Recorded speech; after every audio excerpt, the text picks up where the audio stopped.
Well, in Australia, we are looking at a national holiday, but a bit of worry today because a tropical cyclone is bearing down on the country's mining heartland. The cyclone called Bianca is already shutting down projects in key ports in the country's western coast. Now remember, the coal mining industry, of course, is trying to recover from those devastating floods that have hit the country hard over the past month. We're joined now by Australia's Minister for Resources and Energy, Martin Ferguson. Thank you for coming on In Business today. It's a pleasure.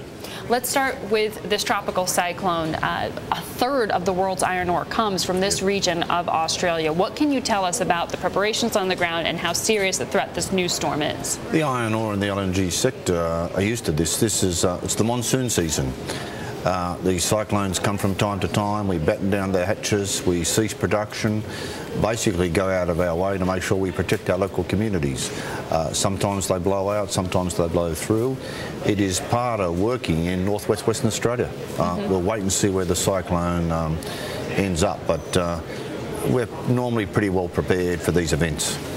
Well, of course, this storm getting a lot more attention because of what has been happening over the past month with those floods. And I think we prepared a graphic here just to try to put it in terms for our American and international viewers. The part of Australia that's been hit, this Queensland area, the amount of flooding is equal to the states of California and Texas combined, Germany and France combined. So a massive part of the country impacted here. The floods have also been fatal. Can you give us a sense of the economic toll? Look, it's Australia's biggest ever natural disaster, so it represents quite a significant challenge. But firstly, you know, the floodwaters are receding. Volunteers on the ground have done a huge job in actually helping local communities get back on their feet. The coal supply chain has been disrupted, but there are still exports proceeding. Half of the global seaborne supply of coal comes from this area. Absolutely, you can see the impact on the spot price, but I am quietly confident in the capacity of the private sector, the coal companies, Queensland Rail, which has been privatised, to very quickly repair the rail infrastructure. The ports are not affected. You know, we are not going to cede market share.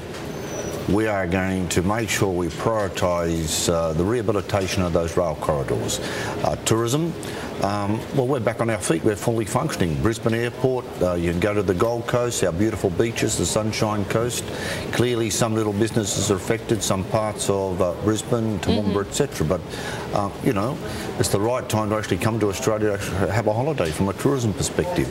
Tourism's what? It's $4 billion industry. It's coal and it's tourism, really. Both big employers, directly and indirectly, about 1 million jobs in tourism, half a million jobs in the coal sector, but we are a highly efficient sector, use a lot of technology from a mining perspective. You know, we will turn around the coal corridors very quickly. Obviously, some of the civil engineering works are going to take a couple of years, the rebuilding of roads, bridges, etc. How's that going to impact supply and getting it to market? It's going to have an impact on our overall growth rate, there's no doubt about that, but we haven't focused on making that assessment at the moment. It's about helping people and prioritising what we have to do from an infrastructure point of view to get our coal commodities back on their feet. We've probably lost a season from an agricultural point of view. It will impact on the price of food and fruit. We're seeing the impact on wheat and on cotton. Absolutely. We were positioned to have a bumper season after a few years of drought. We've lost that, but our mining community is a determined community, as is our agricultural community. We've had these difficulties in the past, never as big as this.